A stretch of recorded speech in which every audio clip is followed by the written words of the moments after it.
ল্যাংটা বাবা রাস্তা না, বাবা ল্যাংটা। আচ্ছা আপনারা বলেন, যেই বলদ ল্যাংটা থাকে এটা ফির না শয়তান?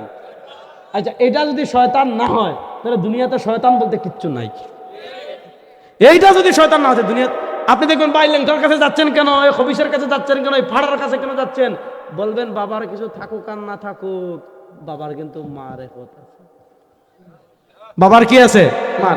অর্থাৎ কিচ্ছু নাই, সে দুনিয়াতে কিছু দেখাতে পারে নাই, তারপরেও মনে করে বাবার কি আছে, মা রেপত আছে। আমরা বলে এটা শিরিক, দিকে করিস না রে ভাই, এর কিছু দিস না, এর কবর সিদ্ধা দিস না, তার কাছে মান্নত করিস না, তার কাছে বাচ্চা চাইস না রে ভাই, কোরআন হাদিস দিয়ে এত বুঝাই।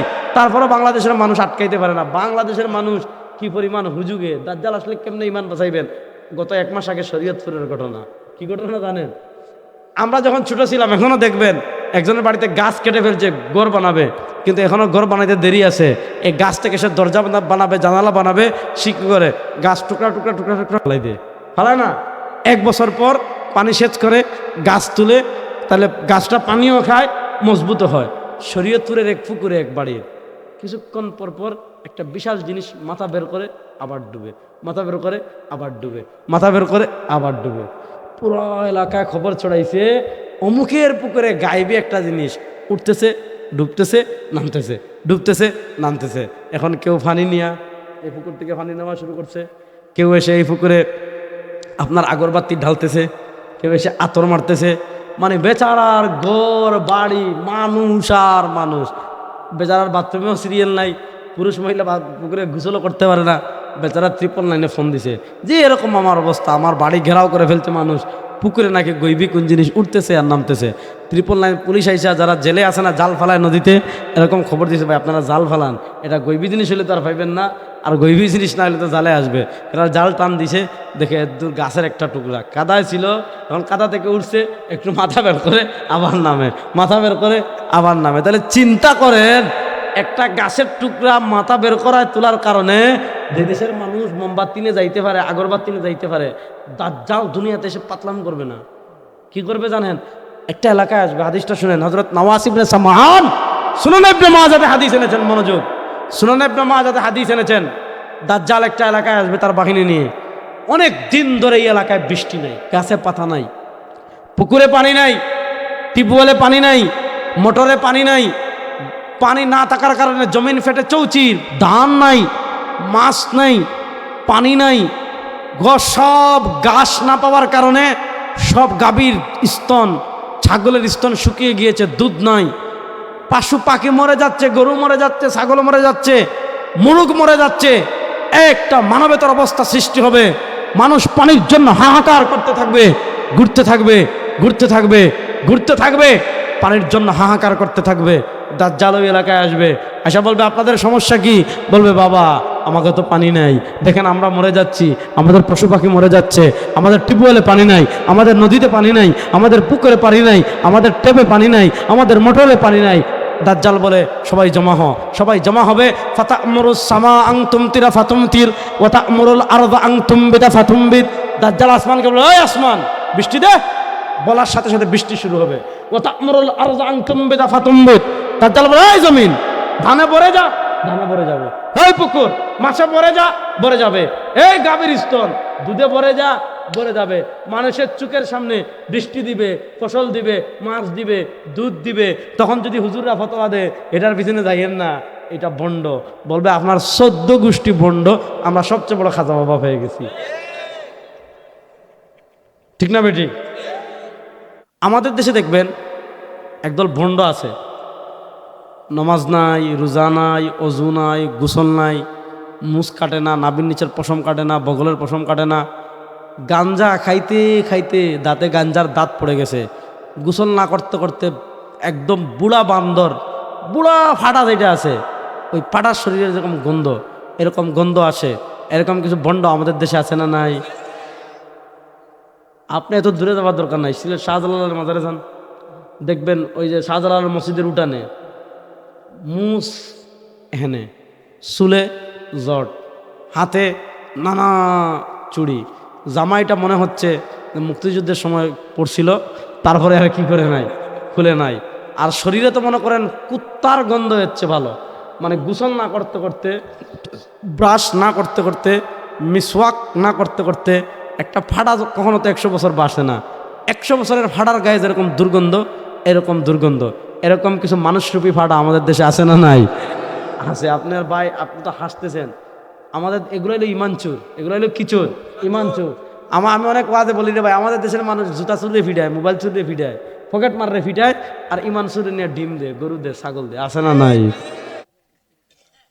এজন্য শুনেন, আল মালহামাতুল কুবরা, এই ইসরায়েল যে জায়গায় রেখে গিয়েছে, দাজ্জাল যেহেতু আইসে কথাটা পূর্ণ করি না, তাহলে বুঝতে পারবেন। আমার সাথে বলেন ঈসা, সবাই বলেন ঈসা। ঈসা মানে মাছ না, চিংড়ি মাছ না, ঈসা আলাইহিস সালাম। বলেন না ঈসা, আসমানে জিন্দা। এই খ্রিস্টানরা কত খারাপ দেন। আপনার এলাকায় যদি আপনার পিসাবের ফুলায়, মনে করেন আমার সলমানের পিসাবের ফুলা যদি আয় এখানে, সলমানের পিসাবের ফুলার নাম আবরার, সলমানের পিসাবের ফুলা যদি সিলেটায়, আমি যদি ইসলামী আন্দোলন করি যে আমার নেতার, আমার আমিরের পোলা আসছে, আমি তাকে সর্বোচ্চ সম্মান করব। আপনি সুফিয়ান ভাই কোনো দল করেন না নাকি? না না, কোনো দল করেন নাকি? আচ্ছা যাক, সমস্যা নেই। আপনি কোন দল করেন? আচ্ছা, আপনি কোন দল করেন? ইসলামী আন্দোলন, মানে তো আমার দলের লোক। হুজুর জমিয়ত মনে করেন। আচ্ছা, এটা উদাহরণ কিছু কম না ভাই, আপনার মনে করেন উনি জমিয়ত ওলামা ইসলাম করে, বাইরে রয়ে গেছে, আপনার ভাই আবার ইসলামী আন্দোলন করে, কি বলে কিছু বলবো না। আর না না, সেটাই আমরা ভাই ভাই হাত রাখেন, বিসমিল্লাহ। মনে করেন উনি ভাইয়ে জমিয়ত করে, ওনার জমিয়তের উবায়দুল্লাহ ফারুক সাহেবের ছেলে হইল কলিমুল্লাহ ভাই, হে আইসে তার দলের সদরে, উনি পোলা আসছে, উনি কি করবে?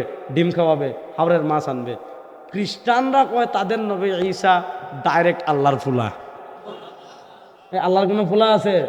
দেখেন শাইখুল হাদিস জাকারিয়া সাহেব রহমতুল্লাহ লিখেছেন, খ্রিস্টানরা যখন, মানে ইংরেজরা যখন আমাদের উপমহাদেশের ক্ষমতায় ছিল, বুঝছেন, তারা কি করছে? ইংরেজ থেকে, মানে ইংল্যান্ড থেকে পাদ্রি আনতো আমাদের গ্রামের মানুষদেরকে খ্রিস্টান বানানোর জন্য। তো সাহারানপুরে আলেমদের সাথে তারা কখনো পাদ্রীরা বিতর্ক করতো না। একদিন দেখছে সাহারানপুরে এক কৃষক হাল চাষ করে বাড়ি ফিরতেছে, পাদ্রী মনে করছে এত কিছু পারবো না, এরা কিন্তু বুঝাই ফেলবো যে খ্রিস্টানদের বিশ্বাস ঠিক। গিয়া বলতেছে, আরে শোনো, ঈসা তো আল্লাহর পোলা, এরকম এরকম। বলতেছে আল্লাহর পোলা কয়টা? মানে সে যখন অনেক যুক্তি দিয়া বুঝাচ্ছে ঈসা আল্লাহর পোলা, উনি বলতেছে আল্লাহর পোলা কয়টা? কয় মাত্র একটা, নাম কি? ঈসা। কবে এটা কি কোন? আমার বাপ আল্লাহর বান্দা, তাও কত পরের বান্দা, আমরা 5 ভাই 2 বোন, তাহলে আল্লাহর শক্তি কি আমার বাপ থেকে আরো কম? মাত্র একটা হইয়া শেষ। বুঝেন নাই? এই খ্রিস্টান কি হয়ে গিয়েছে? চুপ হয়ে গিয়েছে। আমাদের আকীদা লাম ইয়ালিদ ওয়ালাম, বলেন না লাম ইয়ালিদ ওয়ালাম, বলেন না লাম ইয়ালিদ ওয়ালাম। সবাই হাত তুলেন, বলেন আল্লাহর কোনো বাপ নাই। বলেন আল্লাহর কোনো বাপ, ছেলে, স্ত্রী, সন্তান। বলেন আল্লাহর কোনো বাপ, আল্লাহর কোনো স্ত্রী, আল্লাহর কোনো ছেলে, আল্লাহর কোনো সন্তান নাই। এখন তারা কয় আমাদের নবী ঈসা আল্লাহর ছেলে। এখন কি করছে শুনেন, আল্লাহর ছেলেরা কয় ফাঁসি দিমু, শুলিতে চড়াবো। কেন? আমরা যত গুনাহ করেছি, সামনে যত গুনাহ করব, সকল পাপের অগ্রিম কাফফারা স্বরূপ আল্লাহর ছেলেকে শুলিতে চড়াবো। আল্লাহর ছেলেকে শুলিতে চড়ানোর জন্য যখন ঘর ঘেরাও করে ফেলেছে, আল্লাহ জিবরিলের মাধ্যমে ঈসা আলাইহিস সালামকে জীবিত অবস্থায় আসমানে তুলে নিয়েছেন। আল্লাহ বলেন ওয়ামা কাতালু, তারা ঈসাকে হত্যা করতে পারে নাই। ওয়ামা সালাবু, তারা ঈসাকে শুলিতেও চড়াতে পারে নাই। ওয়ালাকিন শুব্বিহা লাহুম, তাদেরকে ধাঁধায় ফেলা হয়েছে। কেমনে ধাঁধায় ফেলা হয়েছে? তারা যখন ঈসাকে হত্যা করার জন্য ঘর ঘেরাও করেছে, আল্লাহ ঈসা আলাইহিস সালামকে জীবিত অবস্থায় আসমানে তুলে নিয়েছেন। এবার তাদের সবচেয়ে বড় মাস্তান যে ঈসা আলাইহিস সালামকে বাইর করার জন্য ঘরে ঢুকছে, আল্লাহ কুদরতিভাবে তার চেহারা ঈসার মতো বানিয়ে দিয়েছেন। পিছনে এরা ঈসা দেখছেন কি মোটা হয়েছে, খাই আয় বেটা আল্লাহর ছেলে, ফাঁসিতে ঝুলাই দিছে। ঝুলানোর পর তাদের ভিতর দ্বন্দ্ব লাগছে, ওই আল্লাহর ছেলে ঈসারে ফাঁসি দিলে আমাকে লিডার যে আগে ঢুকলো ও কই, আর আমাদের লিডারে যদি ফাঁসি দেয় আল্লাহর ছেলে কই। আমরা বলি তারা ঈসাকে হত্যা করতে পারে নাই, ঈসাকে শুলিতেও চড়াতে পারে নাই। ঈসা আসমানে জিন্দা। বলেন ঈসা আসমানে, বলেন না ঈসা আসমানে। দাজ্জাল যখন আসবে, পঙ্গপালের মতো ইহুদি, খ্রিস্টান, মুনাফিক, মুসলমানদের ভিতর সব দাজ্জালের বাহিনীতে যাবে। দাজ্জাল যাবে মদিনায়, মদিনায় ঢুকতে পারবে না। আসমান থেকে আল্লাহ ফিরিস্তা নামাবেন, ফিরিস্তারা অস্ত্র নিয়ে মদিনা পাহারা দিবেন। তখন কি হবে? তার জফুল মদিনা সালা সারাজফাত, মদিনায় 3টা ভূমিকম্প হবে, ফায়াখরুজুল মুনাফিকুন, মদিনা থেকে মুনাফিকরা বের হবে, দাজ্জালের বাহিনীতে যোগ দিবে। আসফাহানের 70,000 ইহুদি, মুসলমানদের মধ্যে নামদারি মুনাফিক, সবাইকে নিয়ে দাজ্জাল দিমাশক আসবে। মুসলমানদের নেতৃত্বে থাকবেন মাহদি, মাহদির নেতৃত্বে যারা পিওর মুসলমান, দাজ্জাল অবরোধ করবে। দাজ্জাল অবরোধ করবে, মুসলমানরা অবরুদ্ধ অবস্থায় থাকবে। ফজরের সময় হয়ে যাবে, মুয়াজ্জিন আজান দিবে, আল্লাহু আকবার, আল্লাহু আকবার, আশহাদু আল্লা ইলাহা ইল্লাল্লাহ। মুসলমান যারা আছে সৈন্যরা ফজরের 2 রাকাত সুন্নত পড়ে ফেলবে। নামাজের সময় হয়ে গিয়েছে, কাতার সোজা হয়ে গিয়েছে। মাহদি ফজরের নামাজের ইমামতি করার জন্য সামনে অগ্রসর হয়ে যাবেন। যখন মাহদি ফজরের নামাজের ইমামতি করার জন্য সামনে অগ্রসর হয়ে যাবেন, ওই যে আল্লাহ ঈসাকে আসমানে তুলে নিয়েছেন, দাজ্জালের অবরোধ চলাকালীন মাহদি যখন ফজরের নামাজ পড়ানোর জন্য সামনে চলে যাবেন, আল্লাহ দিমাশকের মসজিদের সাদা গম্বুজে আসমান থেকে 2 জন ফেরেশতার কাঁধে বর করে দিমাশকের মসজিদের ওই গম্বুজে আবার ঈসা আলাইহিস সালামকে দুনিয়াতে পাঠাবে। এটাকে কিয়ামতের ইসলামের পরিভাষায় বলে নুজুল ঈসা। তারা চেয়েছিল ফিলিস্তিনের নাম মুছে দিবে, 2 বছরের পর তারা চাইছে নাম মুছে দিতে। আল্লাহ সারা দুনিয়ার মুখে মুখে, মানুষের মুখে মুখে আওয়াজ পৌঁছাই দিয়েছেন, ফ্রি ফ্রি প্যালেস্টাইন। আমরা ঢাকায় যখন মার্চ ফর গাজা করছি না, দেখি হিন্দুরা আইছে, হিন্দুরা এসে বলে হুজুর আমরাও আছি, তারাও স্লোগান দেয় ফ্রি ফ্রি প্যালেস্টাইন। তারা চেয়েছিল প্যালেস্টাইনকে বিশ্ব মানচিত্র থেকে মুছে দিতে। আল্লাহ 2 বছরের 65,000 মানুষের শাহাদতের বিনিময় সারা দুনিয়ার মুখে মুখে প্যালেস্টাইনের নাম পৌঁছে দিছে। ইনশাল্লাহ বলেন। এদের সাথে আমাদের খেলাধুলা হলো ডাইরেক্ট। তারা দেখছে রে ভাই ডাইরেক্ট খেলা এদের সাথে পারা যাবে না, কারণ এরা তো দুনিয়াতে জন্মগ্রহণ করেই আল্লাহর রাস্তায় মৃত্যুবরণ করার জন্য। তখন আরেকটা ইনডাইরেক্ট খেলা চালু করছে। সেটা কি? আপনি ইসলাম থাকবে কিন্তু নামে, কাজে কামে সব তাদের। আমি বলেছিলাম রাষ্ট্র কেমনে চলবে আমাদের নবীর আদর্শে আছে না নাই? আরে ভাই কি খাবেন না এটা যেমন শিখিয়েছেন, রাষ্ট্র কেমনে চালাবেন আমার নবী শিখান নাই? বিচার কেমনে করবেন আমাদের নবী শিখান নাই?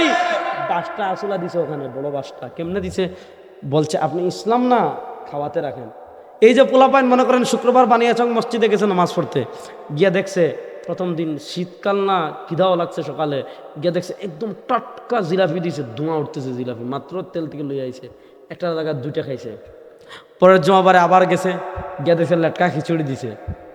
পরের জমাবারে আবার গেছে, গিয়া দেখছে আজকে ধনী লোকের কুলখানি কি দিছে, একটা সিঙ্গারা, একটা মিষ্টি, জিলাপির 1 টুকরা। 3 সপ্তাহ সিন্নিবাদ নাই মসজিদে। কোথাও দেখছেন আমাদের এলাকার মানুষ কি পরিমাণ ধার্মিক, একটা জুম্মা মসজিদে সিন্নিবাদ নাই। অর্থাৎ প্রত্যেক জুম্মা মসজিদের সিন্নি, এটাকে সে মনে করতেছে এলাকা খুব ধার্মিক। আপনি সিন্নি খান, আমার সমস্যা নেই, জিলাপি খাওয়া হালাল, মিষ্টি খাওয়া হালাল, সিঙ্গারা খাওয়া হালাল, আপনি খেতে পারবেন। কিন্তু সিঙ্গারায় যে গুস্তটা দিছে, সিন্নিতে যে গুস্তটা দিছে, এই গুস্তর পশুটা যদি কোনো ফিরের নামে জবে করা হয়, এটা খাওয়ার গু খাওয়া সমান, কারণ 2টাই হারাম। গায়রুল্লাহর নামে কোনো পশু জবে করলে সেই পশুর গুস্ত খাওয়া। এখন আমাদেরকে তারা তাদের মতো একটা ইসলাম শিখাই দিয়েছে। সেটা কি? আমাদেরকে বলছে ইসলাম রাখবেন ঘরে, ইসলাম রাখবেন মসজিদে, ইসলাম রাখবেন খানকায়, ইসলাম রাখবেন মাদ্রাসায়, ইসলাম রাখবেন ওয়াজ মাহফিলে, বাস খুশি। আচ্ছা বললেন, আপনি বললেন ঠিক আছে ইসলাম ঘরে রাখলাম, বাড়িতে রাখলাম, মসজিদে রাখলাম, মাদ্রাসায় রাখলাম, খানকায় রাখলাম, মাজারে রাখলাম, হালকায় জিকিরে রাখলাম, ওয়াজ মাহফিলে রাখলাম, রাষ্ট্রে রাখবো না? না। এখানে আমাদের মহান আব্রাহাম লিঙ্কন আছেন, তার আদর্শ আছে। বিচার ব্যবস্থায় রাখবেন না বলে না, এখানে ব্রিটিশ আছেন। অর্থনীতিতে রাখবেন না, না বলে পুঁজিবাদ আছে। শিক্ষা ব্যবস্থায় রাখবেন না, না বলে ব্রিটিশ আছে। এইভাবে ইসলামকে কিছু জিনিসের ভিতর সীমাবদ্ধ রেখে আমাদের রাষ্ট্র পরিচালনায় তারা আব্রাহাম লিঙ্কনের আদর্শ চাপিয়ে দিয়েছে, বিচার ব্যবস্থায় ব্রিটিশের আদর্শ চাপিয়ে দিয়েছে, অর্থনীতিতে পুঁজিবাদ চাপিয়ে দিয়েছে, শিক্ষা ব্যবস্থায় ব্রিটিশ প্রবর্তিত শিক্ষা ব্যবস্থা চাপিয়ে দিয়ে এমন একটা সিস্টেম তৈরি করেছে ইসলামকে 2-4টা বিষয়ের ভিতরে সীমাবদ্ধ রেখে বাকি সব কিছুতে ইসলামকে মাইনাস করে ফেলেছে। আপনি খাবারের ক্ষেত্রে তো সতর্ক, ইসলাম যা হারাম বলে আপনি তা খান না। আপনি পোশাকের ক্ষেত্রে তো সতর্ক, ইসলাম যা হারাম বলে তা আপনি খান না। তাহলে বলেন সংবিধানের ক্ষেত্রে আপনার সতর্ক হওয়ার প্রয়োজন আছে না নাই? যে কোরআনের যা হারাম বলবে, ইসলাম যা হারাম বলবে, রাষ্ট্রীয়ভাবে কোনো বাপের বেটাটা হালাল করতে পারবে না। এখানেই আমাদেরকে দিয়ে, আমাদের উপর নানা তন্ত্র মন্ত্র চাপিয়ে দিয়ে বিভিন্নভাবে আমাদেরকে পাওয়ারের জায়গা থেকে দুর্বল করে দিয়েছে।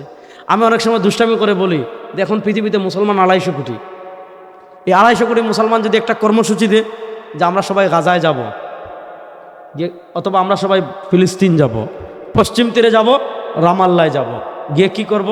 লাইন ধরে ধরে একসাথে একবার পেশাব করব। গত বছর আগের বছর সিলেট বন্যা হয়েছিল, মনে আসেনি? গত বছর ফেনীতে বন্যা হয়েছিল, মনে আসেনি? 250 কোটি মুসলমান যদি একসাথে পেশাব করে, গত বছর ফেনীতে যেরকম বন্যা হয়েছিল, ইসরায়েলে তার চেয়ে বড় বন্যা হবে। একটা জিনিস বুঝেন, যাদের আমরা পেশাব করলে বেসে যাওয়ার কথা, তারা আপনাকে রক্তে ভাসিয়ে দিচ্ছে। কারণ কি? আমরা 250 কোটি সংখ্যায় আছি ঠিক, কিন্তু এই 250 কোটিকে নেতৃত্ব দেওয়ার জন্য শেয়ারে তাদেরকে বসাইছি, এরা মাথা বিক্রি করে দিছে আমেরিকা আর ইসরায়েলের কাছে। আরে 250 কোটি মুসলমানদের যারা প্রতিনিধিত্ব করে, এরা যদি আল্লাহর কোরআন এবং মুস্তাফার আদর্শকে আঁকড়ে ধরে, ইসরায়েলকে সাইজ করতে মুসলমানের 1 সপ্তাহ লাগবে। এই জন্য শুনেন, 100 বছর পর পর পৃথিবী একটা পরিবর্তনের মধ্য দিয়ে যায়। মুসলমানদের খেলাফতের পতন হয়েছে 1924 সাল, আজকে 2025, 100 বছর গত বছর হয়েছে।